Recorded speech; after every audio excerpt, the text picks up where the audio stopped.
Welcome to Calex Reads, bite-sized book talks, big ideas, and stories worth sharing.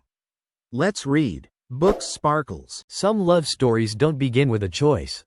They begin with silence. Welcome to Calex Reads, where real letters carry real emotions, and untold stories finally find a voice. Tonight's letter is about timing, restraint, and a love that waited years just to be tested. Dear Calex Reads, I don't really know where to begin, because this story doesn't have a clean starting point. It unfolded slowly, quietly, over years, most of it inside my head. When I was a student, I had a teacher who changed the way I saw learning, and eventually, the way I saw people. She wasn't dramatic or loud. She didn't try to be memorable. She was just present. When she spoke to you, she actually listened. When you struggled, she noticed. In a room full of students, she had a way of making you feel like you mattered without ever singling you out. At first, I thought I just respected her. That's what I told myself, and honestly, that's what I wanted it to be. But as time went on, I realized I was thinking about her long after class ended. I paid attention to things that shouldn't have mattered to me. That's when I understood something important. I couldn't act on it. And I wouldn't. I knew the position she was in. I knew the responsibility she carried. More than anything, I knew that crossing that line, even emotionally, would be unfair to her. So I kept my distance, even when it hurt. People talk about unrequited love like it's dramatic. In reality, it's mostly quiet. It's learning how to sit with feelings and not let them spill out. It's choosing silence over relief. It's walking away from something you want because you know it isn't right. By the time I graduated, I was exhausted from carrying it. I truly believed that once I left, the feelings would fade. New life, new people, new priorities. Life doesn't always work that way. 6 years later, I ran into her by chance. No classroom, no authority, no expectations. We were just two adults catching up. At least, that's how it started.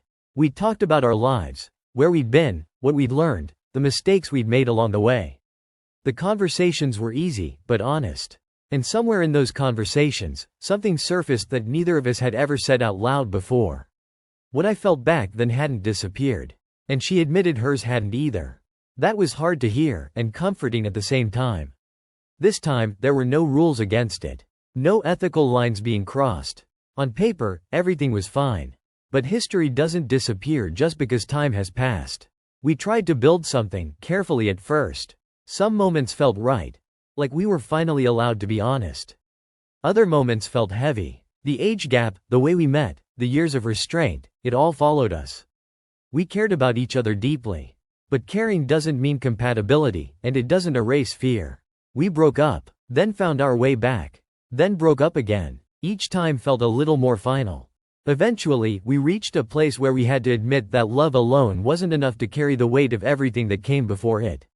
Letting go wasn't dramatic. It was quiet, necessary. After that, our lives went in separate directions. Years passed. 8 years, to be exact.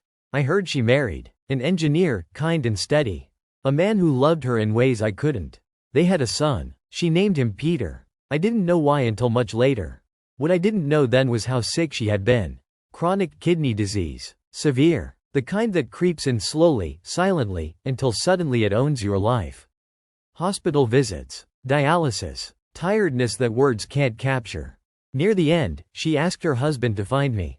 When I saw her that last time, she was thinner, smaller, worn down by years I hadn't seen. But her voice was calm. Her eyes were steady. She wasn't afraid. She didn't need me to fix anything. She didn't need me to say goodbye. She just wanted me there.